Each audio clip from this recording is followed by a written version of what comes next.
Predestination. 1975 में एक आदमी एक ब्लैक सूट और एक ब्लैक मशीन पकड़े हुए आता है जो एक बॉम्ब को लगाने की कोशिश करता है और बॉम्ब वहीं फट जाता है और उसका पूरा चेहरा बुरी तरह जल जाता है। वहाँ एक आदमी आता है और वो ब्लैक मशीन उसे छीनने के बजाय वो ब्लैक मशीन उसे दे देता है। वो उस मशीन का बटन दबाता है और 1992 में पहुँच जाता है। ये एक टाइम मशीन थी। वो हॉस्पिटल में होता है और उसके पूरे चेहरे पर पट्टियाँ लगी होती हैं। उसके सामने 2 एजेंट खड़े होते हैं जो उसे कहते हैं कि बोर्ड से बहुत जल्द ऑर्डर आ जाएगा। जॉन पूछता है कि बॉम्बर का क्या? वो उसे कहते हैं कि ये तुम्हारा प्रॉब्लम नहीं है। हर दफ़ा जब वो वक्त में पीछे जाकर वापस आता है तो वो फिजल बॉम्बर अपनी डेट बदलता रहता है, लेकिन वो उसे रोकने में नाकाम हो जाता है। इस इंसिडेंट की वजह से 11,000 लोगों की जानें गई होती हैं। जॉन दीवार की तरफ देखता रहता है जिस पर 1975 के फिजल बॉम्बर की न्यूज़ के न्यूज़पेपर के टुकड़े लगे होते हैं।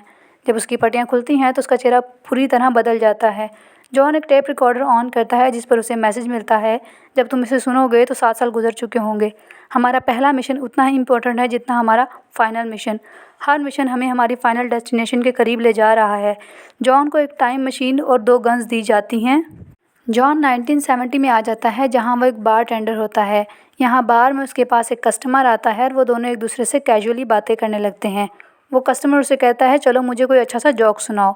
जॉन कहता है, अच्छा बताओ पहले क्या आया, मुर्गी या अंडा? वो कस्टमर जवाब देता है, मुर्गा। वो कस्टमर बताता है कि वो कन्फेशन स्टोरीज लिखता है। उसका pen name the unmarried mother है। जॉन जल्दी से नीचे से एक मैगज़ीन निकालता है और वो उसे दिखाता है जो उसी कस्टमर ने लिखी होती है। जॉन इस कस्टमर को इनकरेज करता है कि वो अपनी कहानी उसके साथ शेयर करे। वो जवाब देता है कि तुम मेरी कहानी पर यकीन नहीं करोगे। वो कहता है, मैं यकीन कर लूँगा, मुझे बताओ। टीवी पर खबर चल रही होती है कि फिजल बॉम्बर के 5वें अटैक के डर से लोग न्यूयॉर्क छोड़ रहे हैं। कहानी शुरू होते ही जॉन हैरान हो जाता है। वो कस्टमर कहता है कि जब मैं एक छोटी बच्ची था, 13 सितंबर 1945 को उसे क्लीवलैंड ऑर्फनेज में छोड़ दिया गया था। ऑर्फनेज में उसे डॉक्टर चेक करता है और कहता है, ये बच्ची बिल्कुल ठीक है। इसका नाम जेन रखा गया होता है। वो कहता है कि मैं कभी बीमार नहीं पड़ा, एक दिन भी नहीं। उसे दूसरे बच्चों को देखकर जलन होती थी जिनके माँ बाप थे। वो हमेशा ये सोचता रहा कि मेरे पेरेंट्स ने मुझे क्यों छोड़ दिया। वो टफ था, बाकी बच्चों से स्ट्रॉन्ग था, वो लड़कों से भी स्ट्रॉन्ग था। मैथ्स और फिज़िक्स उसके फेवरेट सब्जेक्ट थे। उसे दुख होता था कि कोई उसे अडॉप्ट क्यों नहीं करता। एक दिन ऑर्फनेज में एक शख्स रॉबर्टसन आता है। वो जेन से मिलता है। वो कहता है कि वो एक नई ऑर्गेनाइजेशन के लिए काम कर रहा है जो तुम्हारी जैसी यंग वुमेन को ढूंढ रही है जिन्हें हम ट्रेन कर सकें और गवर्नमेंट सर्विस में काम कर सकें। हमें प्रोग्रेसिव लड़कियां चाहिए। मैंने तुम्हारे स्पेस ट्रैवल में इंटरेस्ट के बारे में सुना है। हम ऐसी लड़कियों को ढूंढ रहे हैं जिनका मैथ्स और साइंस में इंटरेस्ट हो और जो फिज़िकली भी स्ट्रांग हो। इस ऑर्गेनाइजेशन का नाम स्पेस कॉर्प्स था और जेन उसे ज्वाइन कर लेती है। वहाँ मौजूद सारी लड़कियाँ इमोशनली और मेंटली स्ट्रांग थीं। ऑर्गेनाइजेशन में जेन ने दुनिया को इस तरह देखा जैसे पहले कभी नहीं देखा। सब लड़कियां खामोशी से सब सीख रही थीं लेकिन जेन इसको एंजॉय कर रही थी। एक लड़की वहां उल्टी करना शुरू कर देती है लेकिन जेन हंसना शुरू कर देती है। सब उसे घूर कर देखते हैं। वो उनकी एंड्योरेंस चेक कर रहे होते हैं। जब सब लड़कियां थक चुकी होती हैं, जेन तब भी दौड़ती रहती है। कई महीनों तक टेस्ट चलते रहते हैं। हर चीज़ का टेस्ट होता है। कई लड़कियां फेल हो जाती हैं लेकिन जेन सबको आउट परफॉर्म कर देती है। उसके नंबर्स इतने ज़्यादा थे जितने आज तक किसी ने नहीं लिए थे। एक लड़की के साथ जेन की लड़ाई हो जाती है और जेन उसे बहुत मारती है जिसकी वजह से उसे वहाँ से निकाल दिया जाता है। जेन एक घर में सफाई का काम करना शुरू कर देती है और वो वहाँ कन्फेशन स्टोरीज देखती है और उन्हें पढ़ना शुरू कर देती है। दिन में वो काम करती है और रात में सेक्रेटरियल ट्रेनिंग के स्कूल जाना शुरू कर देती है। स्कूल से वापसी पर बारिश हो रही होती है तो भागते हुए जेन एक आदमी से टकरा जाती है। वो आदमी बहुत हैंडसम था और उसने जेन को बहुत काइंड ट्रीटमेंट दिया जो जेन को पहले कभी नहीं मिला था। जेन कहता है कि उसने कभी नहीं सोचा था कि वो किसी के प्यार में पड़ेगा। उसने अपने सारे असूलों को तोड़ दिया। एक रात उसने मुझे एक जगह बिठाया और कहा, मेरा इंतज़ार करो, मैं अभी वापस आता हूँ। लेकिन वो कभी वापस नहीं आया। जेन से रॉबर्टसन मिलने आता है। वो उसे बताता है कि उनकी ऑर्गेनाइजेशन स्पेस ट्रैवल नहीं करती बल्कि ये गलतियों को सुधारने का काम करती है और उसके लिए हम ऐसे लोगों को ढूंढ रहे हैं जो स्पेशल हैं। रिक्रूटमेंट एजेंसी इन लोगों को ढूंढ रही है जिनका कोई पास्ट या फैमिली नहीं होती, जिनके पास स्पेशल कैपेबिलिटीज़ होती हैं, लेकिन उसे नौकरी नहीं मिलती क्योंकि वो प्रेग्नेंट हो गया था। जेन की बेटी पैदा होती है। जेन बहुत खुश होती है। डॉक्टर उसे बताता है कि तुम्हारा सिजेरियन हुआ है, तुम्हारा इंटरनल सेटअप बिल्कुल डिफरेंट है। जब तुम्हारी बेटी पैदा हुई तो तुम्हारे अंदर 2 मुकम्मल मेल और फीमेल ऑर्गन्स थे, लेकिन बर्थ के दौरान बहुत ज़्यादा ब्लीडिंग होने की वजह से हमें फीमेल ऑर्गन्स को हटाना पड़ा। हमने मेल ऑर्गन्स को कंस्ट्रक्ट कर दिया है, इस पर और भी सर्जरीज होंगी। जेन रोने लगती है। डॉक्टर कहता है तुम अभी यंग हो, तुम्हारी हड्डियाँ रीएडजस्ट कर लेंगी, तुम्हारी ज़िंदगी अच्छे से चलती रहेगी। जेन अब औरत से मर्द बन चुकी थी। जेन अपनी बेटी का नाम जेन रखती है क्योंकि वो अपना नाम बदलने वाली थी। 2 हफ्ते बाद हॉस्पिटल से उसकी बेटी गायब हो जाती है। कोई उसकी बेटी को किडनैप करके ले जाता है। जेन पुलिस स्टेशन में रिपोर्ट करता है और ऑर्फनेजेस और अडॉप्शन एजेंसीज में भी ढूंढता है, लेकिन उसे अपनी बेटी कहीं नहीं मिलती। वो स्पेस कॉर्प्स में जॉब के लिए अप्लाई करता है, लेकिन इस बार वो उनके क्राइटेरिया पर पूरा नहीं उतर पाता। वो अपना नाम बदल लेता है और न्यूयॉर्क आ जाता है। यहाँ वो शेफ़ का काम करता है, लेकिन काम बहुत ज़्यादा था और सैलरी बहुत कम। उसने एक टाइपराइटर खरीदा और एक पब्लिक स्टेनोग्राफर बन गया।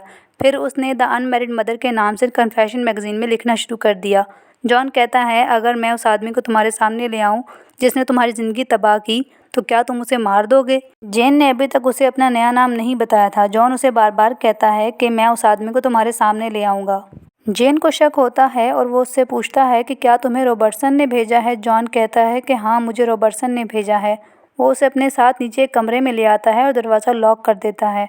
वो वही ब्लैक टाइम मशीन निकालता है जिसे वो टाइम में पीछे आया था। वो 1963 की लोकेशन सेट कर देता है और साथ 2 गन्स रहता है और जेन को बताता है कि ये ब्लैक मशीन एक टाइम मशीन है। वो टाइम मशीन लेकर उसके पास आता है। जेन उसे कहता है मेरे साथ गेम्स खेलना बंद करो, लेकिन वो मशीन का बटन दबा देता है और वो दोनों वक्त में पीछे आ जाते हैं। जेन को वक्त में पीछे आकर दर्द होने लगता है और वो पूछता है कि ये सब क्या था। जॉन कहता है कि ये टाइम डिस्टॉर्शन की वजह से है, गहरी सांस लेते रहो। जॉन उसे कुछ पैसे देता है और कहता है कि वो एक स्पेशल एजेंट है। वो एक ऐसी ऑर्गेनाइजेशन का हिस्सा है जो क्राइम को होने से पहले ही रोक देती है। वो उसे कपड़े भी देता है और एक्सप्लेन करता है कि टाइम डिस्ट्रप्शन के फुटप्रिंट्स को छोटा होना चाहिए। ब्यूरो छोटी छोटी तब्दीलियों की इजाज़त देता है। अगर मिशन से हटकर कुछ भी करोगे तो वो तुम्हें जान से मार देंगे, इसलिए इस टाइम के लोगों के साथ कम से कम बात करो। हम ज़्यादा से ज़्यादा 53 ईयर्स तक वक्त में आगे या पीछे ट्रैवल कर सकते हैं। टाइम ट्रैवल की इन्वेंशन 1981 में होगी। जॉन उसे गन देता है। जेन पूछता है इससे तुम्हें क्या मिलेगा? वो जवाब देता है कि मुझे शक है कि शायद वो आदमी फिजल बॉम्बर है। जॉन उसे बताता है कि वो यहाँ से 5 ब्लॉक्स दूर क्लीवलैंड कॉलेज में है। वो 1963 में जेन यानी तुमसे मिलने जा रहा है। जेन गन पकड़े क्लीवलैंड कॉलेज में जाता है। वो उसका इंतज़ार कर रहा होता है, लेकिन पीछे से जेन आकर टकरा जाती है। वो पूछती है क्या तुम गुम गए हो? जेन जवाब देता है नहीं, मैं किसी का इंतज़ार कर रहा हूँ। वो दोनों एक दूसरे से बातें करने लगते हैं और एक दूसरे में इंटरेस्ट लेने लगते हैं। जॉन उसे वहीं छोड़कर किसी और वक्त में चला जाता है और फिजल बॉम्बर को रोकने की कोशिश करता है जहां वो बॉम्ब लगा रहा होता है। वो बॉम्बर पीछे से उस पर अटैक कर देता है और वो दोनों लड़ने लगते हैं। वो जॉन को गिरा देता है और ख़ुद बॉम्ब लगाने चला जाता है, लेकिन वहाँ आग लग जाती है और बॉम्बर का पूरा चेहरा जल जाता है। दोस्तों, ये वो सीन था जहाँ से ये फिल्म शुरू हुई थी। वो इसी टाइम मशीन को जल्दी जल्दी पकड़ने की कोशिश करता है तो जॉन वो मशीन उसके करीब कर देता है और वो बटन दबा देता है और 1992 में चला जाता है। जॉन अपनी टाइम मशीन पकड़ता है और 1964 में चला जाता है, जहां जेन की बेटी पैदा हुई थी। यहाँ रॉबर्टसन और जॉन मिलते हैं और जॉन कहता है एक सांप जो अपनी ही दुम को डस लेता है। रॉबर्टसन कहता है लेकिन ये सब करना ज़रूरी है। तुम एक गिफ्ट हो जो दुनिया को प्री डेस्टिनेशन पैराडॉक्स की वजह से दिया गया है। फ्यूचर के लिए पास्ट को बचाना ज़रूरी है। जॉन हॉस्पिटल के कमरे में जाता है और जेन की बेटी को चुरा लेता है। वो बच्ची को उठाकर 20 साल पीछे 1945 में आ जाता है और जेन की बेटी को क्लीवलैंड ऑर्फनेज में छोड़ आता है। यानी जेन की बेटी भी जेन खुद ही थी। वो 1963 में जाता है जहां जेन अपनी ज़िंदगी जेन के साथ गुजार रही है।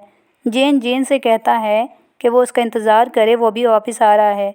जेन गन निकाल लेता है और कहता है तुमने मुझे धोखा दिया है। जॉन उसे कहता है ये तुम्हारी अपनी चॉइस थी। जेन कहता है मैं उसे नहीं छोड़ूंगा। जॉन कहता है पहले ही देर हो चुकी है, तुम जानते हो कि वो कौन है, तुम ये भी जानते हो कि तुम कौन हो और अब तुम समझ सकते हो कि मैं कौन हूँ। वो जेन को लेकर 1985 में आ जाता है। जेन ने 20 साल का जंप किया होता है तो डॉक्टर उसे ट्रीटमेंट के लिए ले जाते हैं। रॉबर्टसन जॉन से कहता है कि तुमने सैकड़ों क्राइम्स होने से रोके हैं। जॉन जवाब देता है लेकिन अभी तक वो फिजल बॉम्बर को नहीं रोक सका। रॉबर्टसन उसे कुछ पेपर्स देता है और कहता है ये कुछ न्यू लीड्स हैं। वो 1975 में जाता है और यहीं बैठा होता है कि मशीन पर फेल एरर फेल लिखा हुआ आ जाता है। दूसरी तरफ 1985 में जेन उसी टेप रिकॉर्डर को सुन रहा होता है जो शुरू में जॉन सुन रहा था। हमारा पहला मिशन उतना ही इम्पोर्टेंट है जितना हमारा लास्ट मिशन। 1975 में जॉन टाइपराइटर पर कन्फेशन स्टोरीज लिख रहा होता है। वो अपना pen name the unmarried mother लिखता है और अपना नाम जॉन डो लिख देता है। जॉन इस न्यू लीड को देखता है। इस पर लिखा होता है कि वो फिजल बॉम्बर 1974 में 1 बजे लॉन्ड्रोमैट में गया था। जॉन गन लेकर उस बॉम्बर को मारने वहाँ पहुँच जाता है, लेकिन जब वो बॉम्बर मुड़कर देखता है तो जॉन शॉक्ड हो जाता है। वो फिजल बॉम्बर जॉन ही होता है, लेकिन वो बूढ़ा होता है। जॉन कहता है कि तुम एक मर्डरर हो। वो जवाब देता है कि नहीं नहीं, मैंने बहुत सी ज़िंदगियां बचाई हैं। जॉन गुस्से में उसे कहता है तुम मासूम लोगों को मारते हो। वो उन सारे इंसिडेंट्स का रिकॉर्ड दिखाता है जिन पर उसने 3027 जानें बचाईं, क्योंकि उसने वो इंसिडेंट कभी होने ही नहीं दिए। जॉन कहता है क्या तुम उन लोगों को भी गिनते हो जो तुमने मारे हैं? तुमने इससे ज़्यादा 10,000 लोग मारे हैं। जॉन कहता है मैं तुम्हारे जैसा कभी नहीं बनूंगा। वो जवाब देता है कि नहीं, कुछ चीज़ें पहले से तय होती हैं।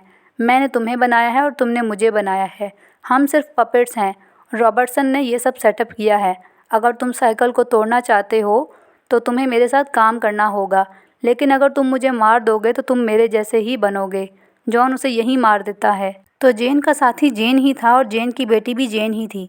जॉन भी जेन ही था और वो फिजल बॉम्बर भी जेन ही था और उसे मारने वाला भी जेन ही था। मुर्गी पहले आई या अंडा? एक सांप जो अपनी दुम को डस लेता है। दोस्तों, ये फिल्म हमें बताती है कि दुनिया में जो कुछ भी होता है वो प्री डिटर्मिन है, हम उसे बदल नहीं सकते। वीडियो अच्छी लगी हो तो चैनल को सब्सक्राइब करें और कमेंट सेक्शन में अपना ओपिनियन हमें ज़रूर बताएं।